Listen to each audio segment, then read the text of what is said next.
Welcome, welcome, deep divers. I am absolutely buzzing today. We are diving headfirst into a topic that I know is top of mind for so many of you.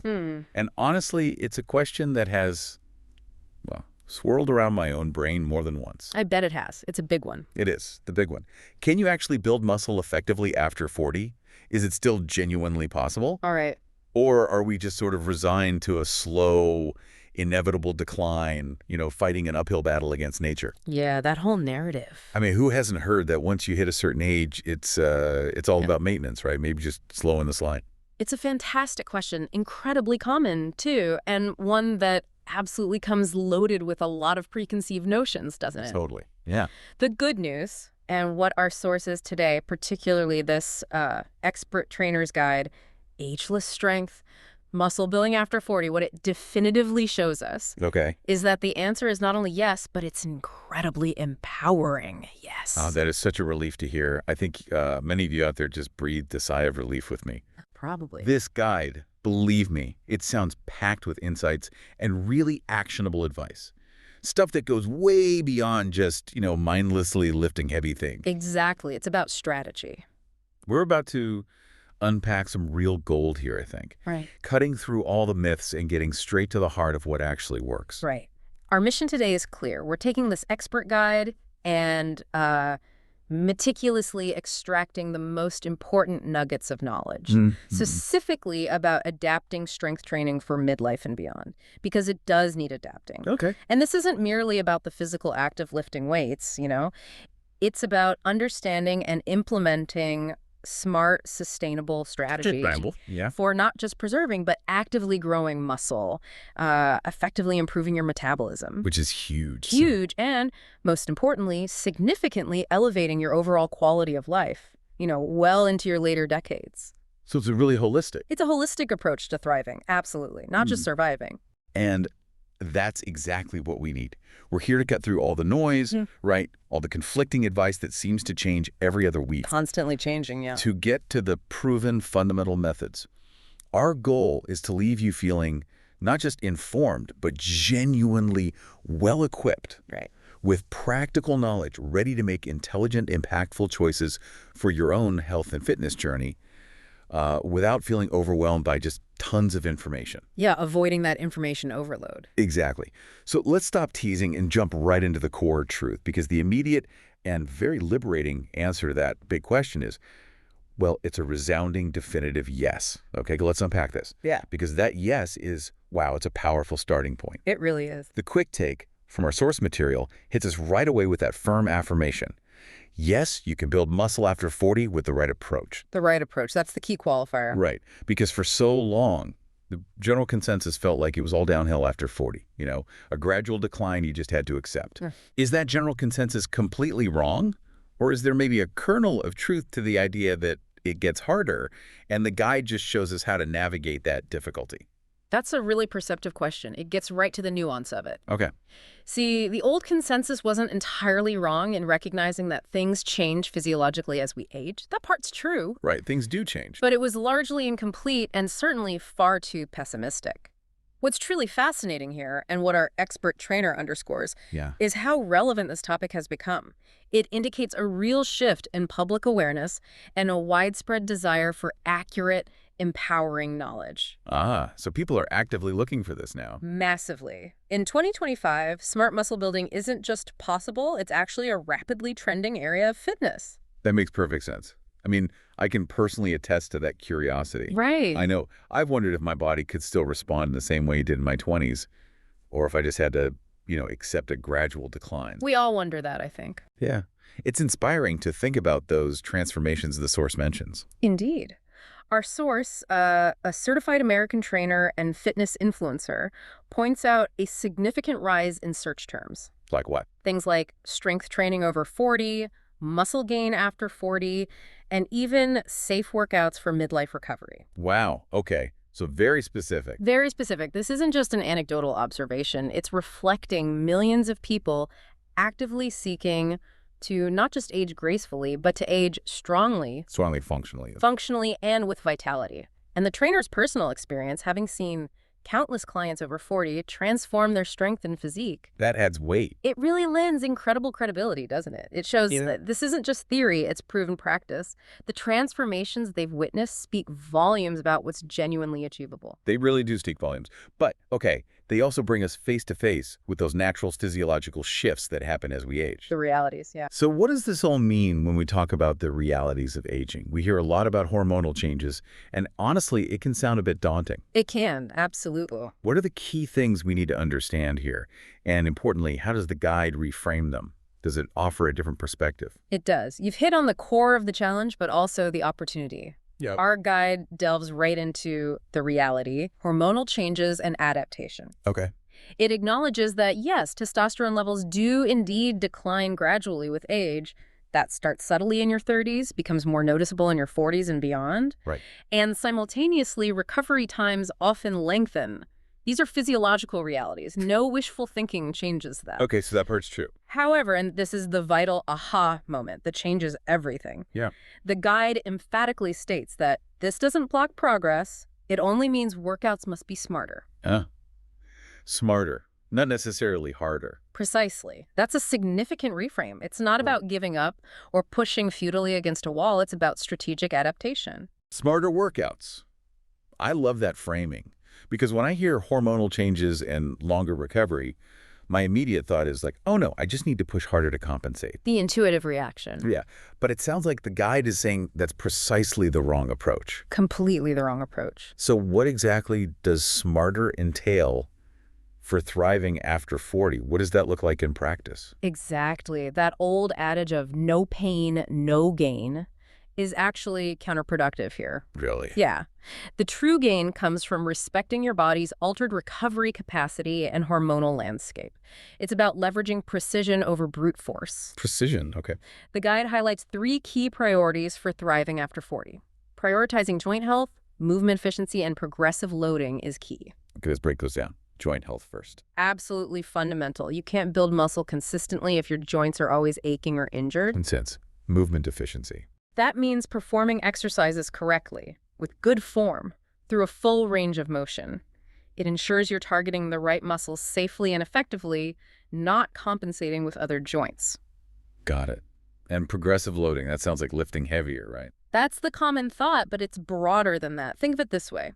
Your body at 45 isn't the same as your body at 25. Definitely not. It's a more experienced, maybe slightly creakier, but still incredibly capable machine. You wouldn't treat a classic car the same way you treat a brand new one, would you? No, you'd be much more careful. More tune-ups. Exactly. You respect its engineering, address its specific needs, and drive it intelligently to keep it performing optimally for decades. It's the same principle. That analogy really helps visualize it. Okay. But back to progressive loading. I can imagine some listeners thinking, okay, but what if I can't just keep adding more weight? Maybe my joints won't take it. Does that mean I'm stuck? Excellent, crucial question. And the answer is no, you're not stuck. Progressive loading means gradually increasing the demands on your muscles over time. Adding more weight is one way, yes. But not the only way. Definitely not the only way, or even always the best way, especially when we're prioritizing joint health. Okay, so what are the other ways? Progression can also come from, say, increasing repetitions with the same weight, Right. or doing more sets. Volume. Volume, exactly. Or reducing the rest time between sets that increases the intensity. Oh, interesting. Improving the quality of your form, really focusing on the muscle contraction. Or, and this is a big one we'll talk more about, increasing the time under tension. Time under tension. Okay, holding that pot. It's about creating a consistent, increasing stimulus for growth in a way that's sustainable and safe for you, rather than just chasing bigger numbers on the barbell. Building the house smartly, layer by layer. Precisely. Adapting to the materials, ensuring the foundation is solid. So these 3 things, joint health, movement efficiency, and that broader view of progressive loading, they form the bedrock of this smarter approach. Yeah. It acknowledges the changes, but gives us a roadmap to navigate them successfully, so you keep moving forward without those unnecessary setbacks. That's incredibly practical. It really shifts the mindset from like limitation to intelligent strategy. Exactly. And speaking of practical roadmaps, the guide then dives into something truly essential. 5 fundamental exercises for ageless strength. The core movements. Yeah. And this is where it gets really interesting, because these aren't just random exercises plucked out of thin air, are they? Not at all. They're specifically chosen for their profound benefits as we get older, carefully balancing effectiveness with safety. That balance is critical.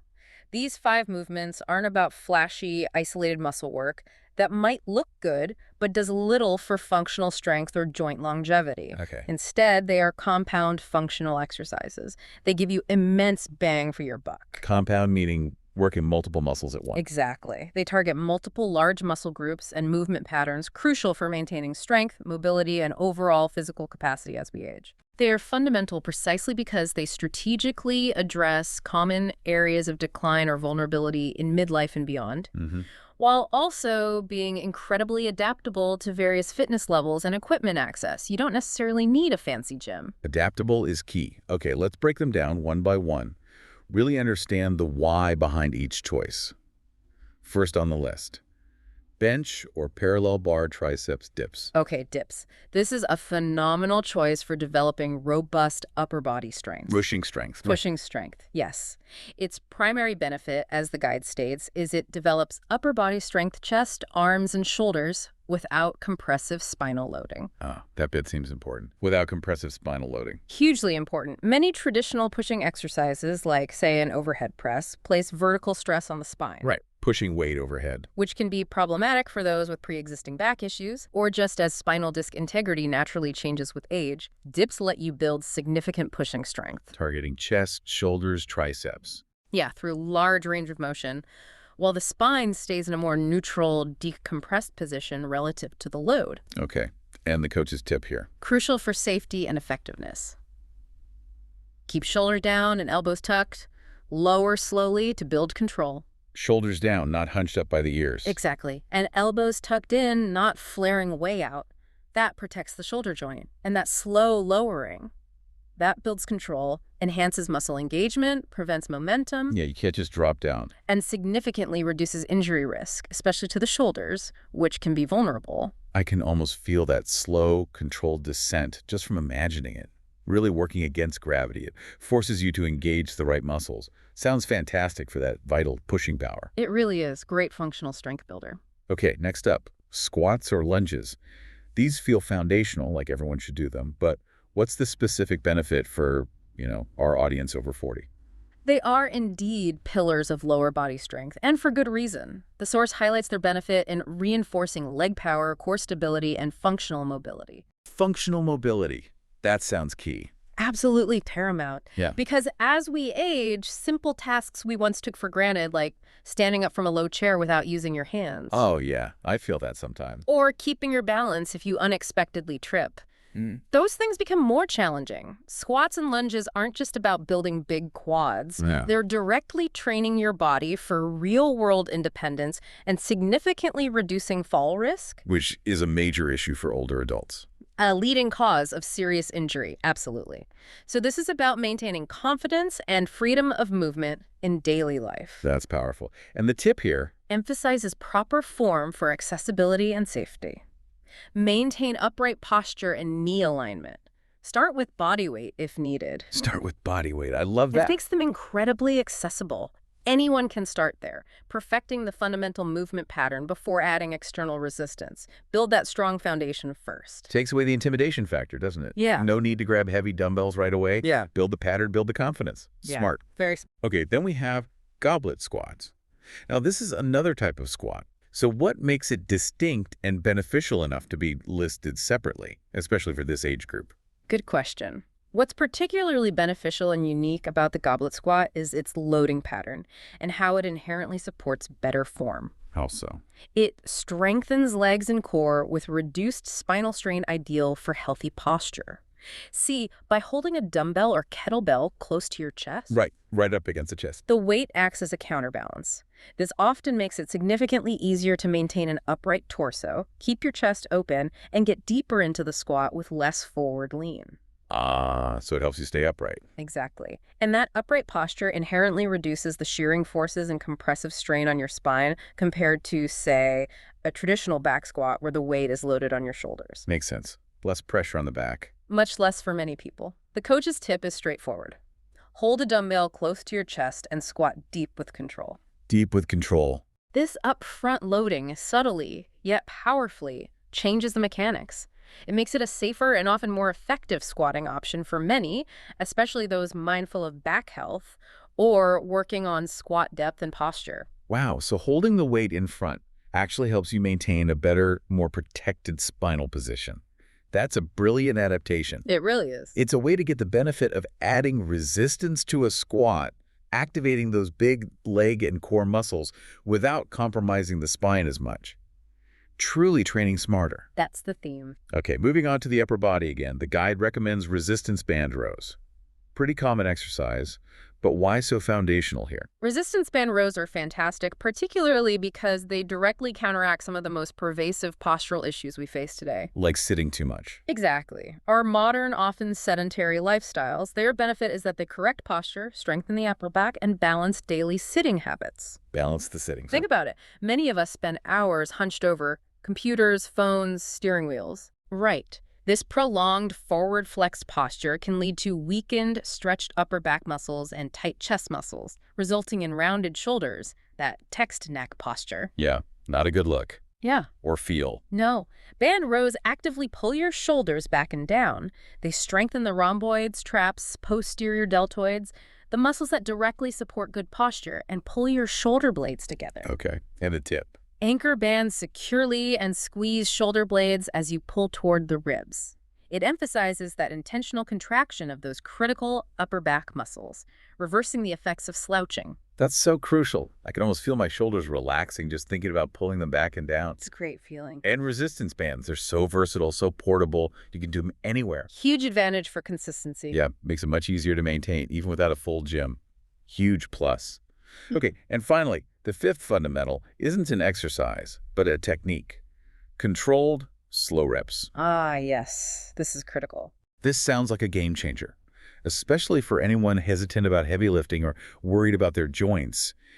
Is it truly as effective as lifting faster and heavier? This is indeed a critical adaptation.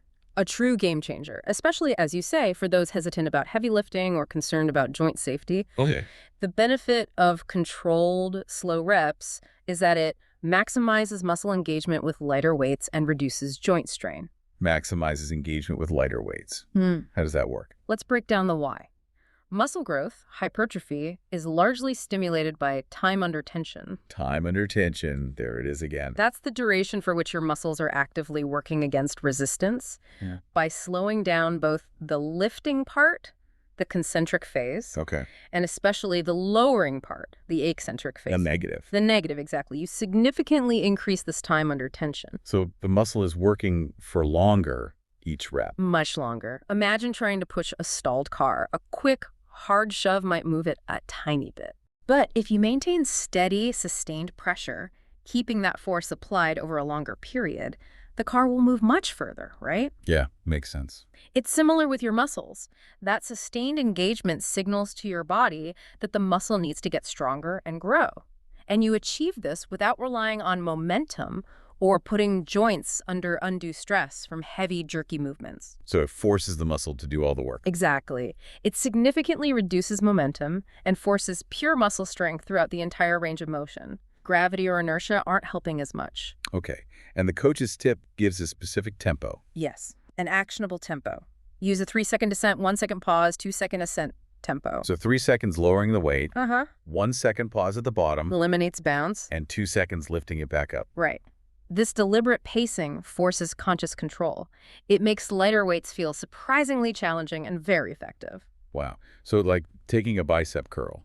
Instead of just letting the weight drop quickly, you're counting 1, 2, 3 down. Feeling the muscle stretch under control. Pausing. Then 1, 2, on the way up, really squeezing. Exactly. That's a completely different experience. Yeah. You can feel every fiber working, every second. You really can. It truly highlights that it's not always about lifting the most, but lifting the smartest. And I remember reading about super slow training concepts before. Is this what the guide is referring to? Precisely. The guide's insight source. benefits of super slow training underscores this exact principle. Okay. Research backs this up. This deliberate tempo ensures maximum muscle engagement, providing a potent stimulus for hypertrophy muscle growth without the excessive joint stress often associated with fast, heavy lifting. So it's effective and safer. Exactly. It's an intelligent way to train, prioritizing safety and effectiveness. Particularly valuable for individuals over 40 who need to be mindful of joint health while still seeking significant muscle development. Optimize the stimulus, not just the load. Okay, so we've covered the how of building muscle, the actual movements, the techniques. But as we know, that's only one piece of the puzzle, right? A crucial piece, but only one piece.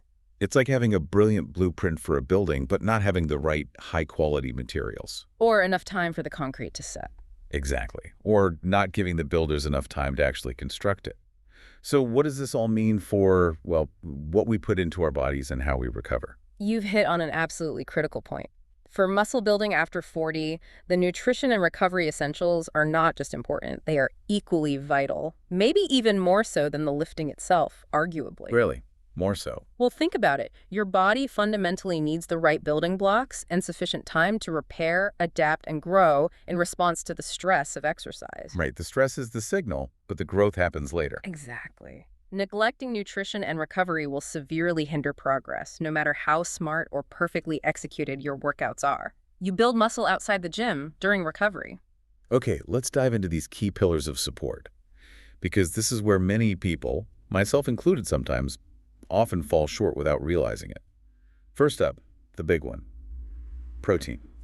Protein, yes. Yeah. What are the specific recommendations here for someone over 40?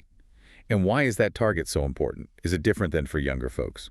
It often needs to be slightly higher, yes. The source is quite clear. Aim for 1.6 kilograms of body weight daily.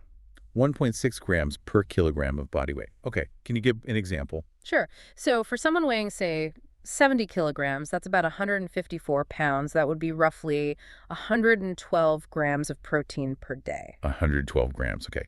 Why that specific amount? It's critical for several reasons for those over 40. As we age, our bodies can become slightly less efficient at utilizing protein for muscle protein synthesis. Muscle protein synthesis, that's the building process. That's the repair and building process, exactly. This phenomenon is often called anabolic resistance. It just means we need a bit more stimulus, including protein, to get the same effect. Okay, so the higher protein helps overcome that resistance. Precisely. It ensures there are ample amino acids, the building blocks available to stimulate muscle growth and maintain the muscle mass we already have. Got it. And sources, the guide mentions. It suggests excellent sources like chicken, dairy, and legumes. Good starting points. Okay, but what about someone who might not eat meat or dairy? Or just wants more variety? Are there other diverse examples? You mentioned legumes, but maybe things like tofu, tempeh, seeds? Absolutely. Great point. The plant-based world offers a wealth of fantastic protein options. Diversifying sources is always smart anyway for a complete amino acid profile. Right. So beyond legumes like beans and lentils, consider firm tofu and tempeh incredibly versatile, dense in protein. I like tempeh. Edamame is another excellent, easy source. Quinoa is unique among grains. It's a complete protein. All 9 essential amino acids. Yeah. And seeds, hemp seeds, chia seeds offer significant protein base plus healthy fats. Nutritional yeast can add a savory kick in protein. Nutritional yeast, interesting. And of course, for those who eat them, eggs are fantastic. Highly bioavailable, versatile, a gold standard. Okay, so it's not just quantity, but quality and variety matter too. Absolutely. Choosing lean sources helps manage calories. Combining different plant sources like legumes and grains ensures you get all the essential amino acids. And timing. Does it matter when you eat protein? Generally, spreading it out is good. Aiming for some protein with each meal and definitely getting a dose in post-workout helps maximize that muscle protein synthesis throughout the day. Excellent. So hitting that 1.6 kilogram target with quality, variety, and good timing. Got it. What about carbs and fats? They often get a bad rap, don't they? They really do, unfairly sometimes. They absolutely should not be overlooked or demonized, especially when building muscle. Why not? The guide states, include whole grains and healthy fats for energy and recovery. Carbohydrates are our body's primary, most efficient fuel source. Especially for workouts. Especially for intense activities like strength training. Without adequate carbs, you'll struggle to perform optimally. You'll feel fatigued quickly. Makes sense. Need fuel. And opting for whole grains, oats, brown rice, sweet potatoes, whole wheat bread provides sustained energy. They digest slower, prevent energy crashes, plus fiber. Good for gut health. Crucial. And healthy fats from avocados, nuts, seeds, fatty fish like salmon, olive oil, they're equally vital. For what specifically? Hormone production, including testosterone, which we know is relevant here. Oh, yeah. They aid absorption of fat-soluble vitamins, and importantly, they play a key role in reducing inflammation. Which helps with recovery. Exactly. Efficient recovery after intense workouts depends partly on managing inflammation, so it's not about eliminating carbs and fats, but choosing the right quality and type. Fueling intelligently for performance and recovery. Mm-hmm. And hydration. Seems like a no-brainer, but what's its specific function here? What happens if we're dehydrated? Hydration is so fundamental, yet often underestimated. The source points out it supports muscle function and metabolic health. How does it support muscle function? Well, every single cellular process relies on water. Nutrient transport to muscles, removal of metabolic waste from muscles, maintaining joint lubrication. Okay. And think about this. Your muscles themselves are about 75% water. Wow, that much. Yep. So even mild dehydration, like a tiny 1–2% drop in body weight from fluid loss, can significantly impair physical performance, decrease strength, reduce endurance, drastically slow down recovery. Just from being slightly dehydrated. Absolutely. It can even affect cognitive function, making workouts feel harder mentally. Muscles simply can't contract efficiently, and the body struggles to repair itself without enough water. Okay, that's a serious impact. Are there common signs of dehydration people might miss, thinking it's just fatigue or something? Definitely. Beyond obvious thirst, which is often a late sign. Right, if you're thirsty, you're already dehydrated. Usually, yes. Look for persistent fatigue or lethargy, even before you work out. Muscle cramps can be a sign. Unexplained dizziness. A sudden drop in performance or strength you can't explain. Headaches.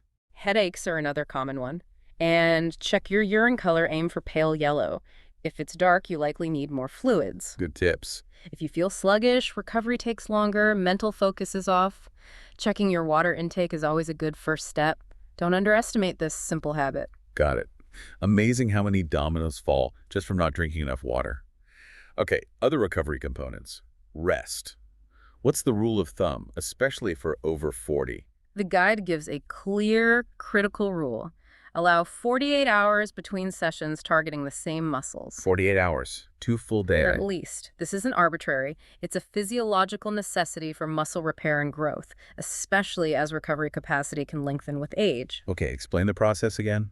Lifting creates microscopic tears or microtraumas in the muscle fibers. That's the stimulus. Rest is when your body repairs these tears and makes the fibers stronger and slightly larger. That's hypertrophy. Growth. Growth. That adaptive process takes time. If you don't allow adequate rest, you're just breaking down muscle without giving it enough time to rebuild properly. Overtraining, increased injury risk, chronic fatigue, and ultimately stalled or even regressed progress. You train to stimulate, you rest to grow. That's when the magic happens. Rest to grow. Love that. Okay, and finally, sleep. The ultimate reset button.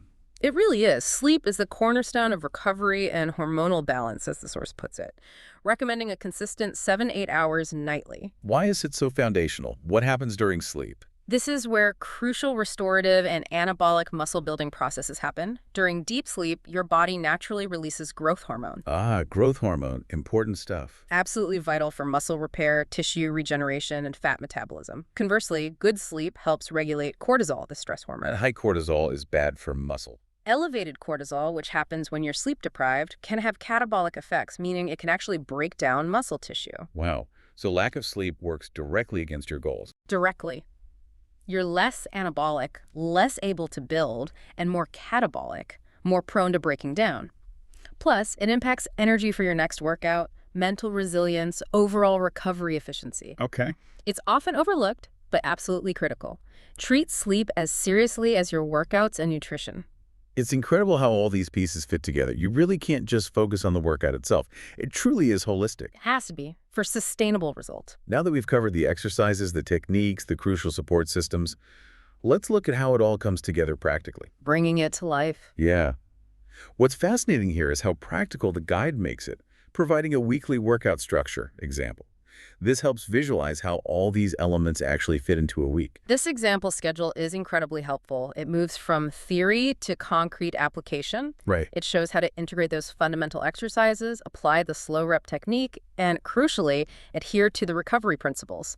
Manage your training week effectively. And it's a template, right? Yep. Not rigid. Exactly. Design as a flexible template, allowing for adaptation to your own schedule and preferences. Okay, let's walk through this example, week, day by day. You can explain the rationale. What does day one look like on this ageless strength journey?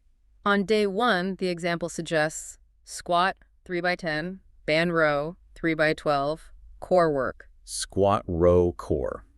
It seems balanced. Very intelligent pairing, a robust start.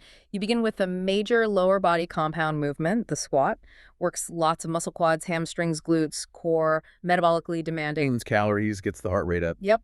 Then it's followed by an upper body pulling movement, the band row, key for balance, counteracting pushing movements, bolstering posture. By building back? And finishing with dedicated core work planks, bird dogs, dead bugs, whatever you choose, ties it all together, supports stability, protects the spine, enhances functional strength. Okay, and the reps. 3x10 squats, 3x12 rows. Moderate reps. Allows for quality movement, good muscle stimulus, but manageable recovery. Not pushing to failure necessarily, especially early on. Solid foundational start.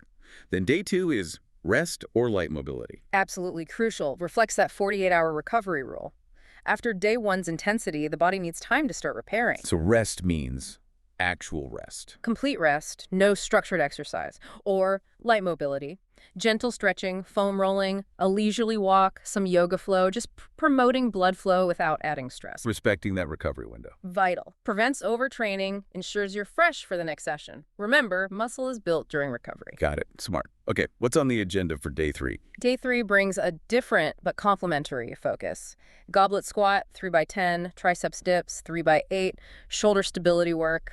Goblet squat variation, less spinal strain. Exactly. Still builds great leg and core strength, paired with triceps dips, that excellent upper body pushing exercise without direct spinal compression. Engages chest, shoulders, triceps. Okay, and shoulder stability work, why specifically call that out? Particularly astute and critical for this age group. The shoulder joint is incredibly mobile, that makes it inherently less stable, prone to injury, especially as we age. Right, rotator cuff issues and things. Exactly. So specific exercises for rotator cuff strength or scapular control, maybe face pulls, external rotations with light bands are vital. Maintain joint health, improve posture, prevent issues that could sideline you completely. I really appreciate how the guide emphasizes joint health and stability, not just raw strength. It's the mark of a smart, sustainable approach for midlife and beyond. It's not just what you live today, but what you can still do comfortably decades from now. Okay, day 4. Again, day 4 reinforces recovery, rest, or low-impact cardio. Low-impact cardio, like what? Walking, cycling, swimming, elliptical, activities that get the heart rate up but don't pound the joints. And the purpose here? Supports cardiovascular health, obviously. But it can also aid recovery by increasing blood flow to muscles. Helps shuttle nutrients in, waste out. Okay, but the key is low impact and not overdoing it. Crucial. It shouldn't overly tax your system or impede muscle recovery. Avoid excessive high-intensity cardio if muscle gain is the primary goal. Don't create too much energy deficit or an overtraining state. Balance. Strategic complementary movement. Precisely. So making sure cardio helps, not hinders, the strength goals. Got it. And day 5, almost the end of the working week. Exactly. Day 5 offers crucial flexibility. Repeat or swap in lunges and band rows. Repeat day 1 or swap. Yep. Acknowledges that not every week has to be identical. Key for long-term adherence, preventing boredom. Yeah. Repeating day 1 builds consistency, reinforces patterns, swapping in variations like lunges for squats. Lunges work legs one side at a time, right? Good for balance. Excellent for balance and addressing muscular imbalances. Or you could swap in different band or cable pulling movements. Keeps it fresh, challenges muscles differently, adapts to your body. That flexibility is fantastic for sticking with it long term. Keeps it interesting. Allows personal choice within a structure. Love it. And the weekend, is it just recovery or? For the weekend, the guide suggests active recovery walk, yoga, or light mobility. Active recovery, so moving, but gently. Exactly. Stay active, but in a restorative way. Promote circulation, maintain flexibility, reduce stiffness. Just enjoy movement without the intensity of strength training. Reinforces that movement is essential every day. But not every movement needs to be maximal effort. A long walk, gentle yoga, gardening, playing with pets all contributes positively without adding undue stress. Keep moving. Feel good. This structure really paints a clear, actionable picture. It's not just about the hour in the gym, but the whole week. The whole ecosystem of training, nutrition, and recovery. Which naturally raises some common questions people might have, things that might hold them back. And the guide anticipates these with a really insightful FAQ section. Indeed. These FAQs are incredibly valuable. They address common misconceptions, anxieties, provide direct, encouraging answers rooted in these principles, dispelling fears with evidence. Okay, first up, a huge one for people maybe intimidated by heavy lifting. Can I build muscle with light weights? Sounds almost too good to be true if you're used to that go heavy or go home mentality. And the answer is a resounding absolutely. Our expert trainer emphasizes slow, controlled reps with any weight can stimulate muscle growth, especially great for joint safety. Circling back to that slow reps technique. Exactly, back to time under tension. For muscle growth, the tension and the duration of tension are often more important than the absolute weight. Okay. By slowing down, even lighter weights provide sufficient stimulus by extending the time the muscle works hard. You engage more muscle fibers, greater motor unit recruitment. Without hammering the joints. Precisely, which is key after 40. It makes effective muscle building accessible and safe for everyone, regardless of starting strength or joint limitations. That is incredibly reassuring. You don't have to be grunting under a heavy barbell. You can be effective and safe, maybe even at home with body weight or light dumbbells. Absolutely possible. Okay, next common question, especially with all the marketing. Do I need protein shakes? Are they essential? The guide clarifies this perfectly. Whole foods are best, but supplements are convenient post-workout. Focus on whole food sources first. So, food first. Shakes are a backup. Or a convenience tool. They can be very convenient and efficient for hitting protein targets, especially post-workout if time is short or appetite is low. Right. But they are not strictly necessary if you're consistently getting enough protein from whole foods. And whole foods offer that broader spectrum of nutrients, vitamins, minerals, fiber that supplements can't fully replicate. Chicken, fish, eggs, yogurt, beans, lentils. All those excellent sources we discussed. So if someone is trying to prioritize whole foods, what are some convenient post-workout options if they don't want to shake but need something quick? Great question. Real-world application. Think ahead a little. A bit of prep helps. Hard-boiled eggs are super easy to grab. A container of Greek yogurt or cottage cheese ready to eat. Good ones. A small can of tuna or salmon, maybe mixed with a little olive oil or mustard. Quick, portable. Plant-based options. A serving of edamame, steamed and shelled.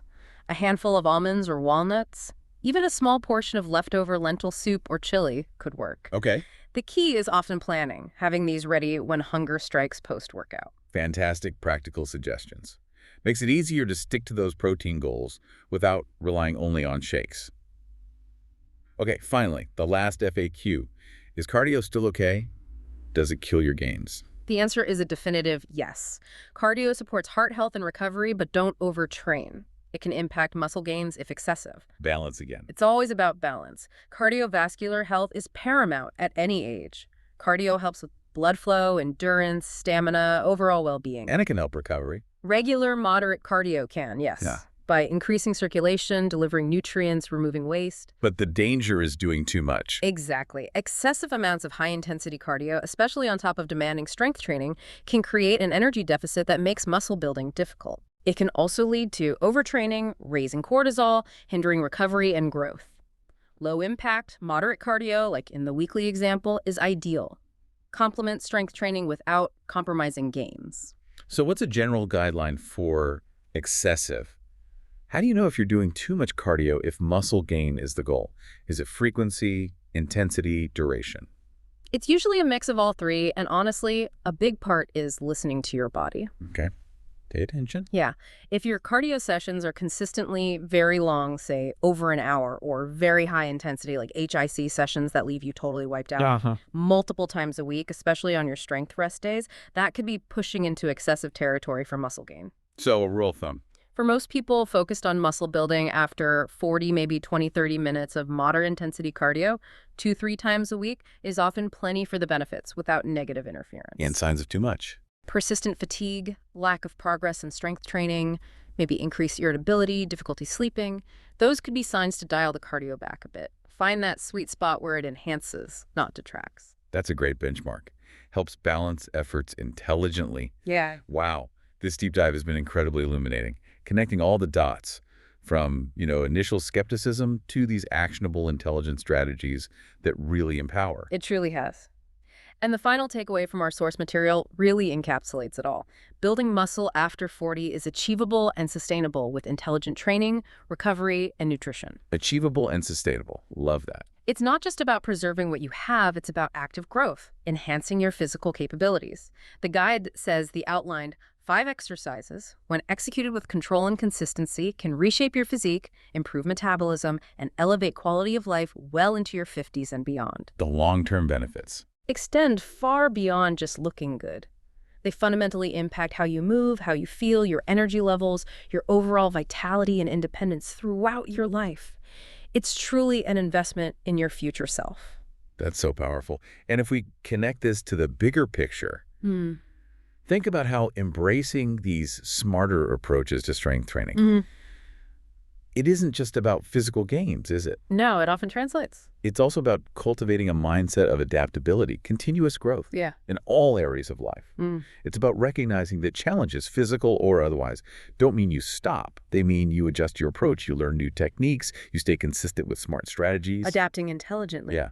So the provocative thought maybe is, how can applying this same principle of progressive adaptation, consistently challenging yourself in intelligent, sustainable ways, how could that transform your career, your relationships, your hobbies? That's a fascinating question to ponder. It feels like a powerful thought to carry forward from this deep dive, that the lessons from the gym patience, consistency, intelligent adjustment are truly universal. That's a profound way to look at it. The physical journey often mirrors the mental and emotional one, doesn't it? It really does. Well, thank you so much for joining us on this deep dive. I hope you're feeling as empowered, informed, and ready to take on the world, or at least your next workout, as I am. We truly encourage you to explore what this knowledge means for your own journey. Consider how these principles can cultivate strength and resilience in all aspects of your life. It's exciting potential. Absolutely. We'll see you next time for another deep dive.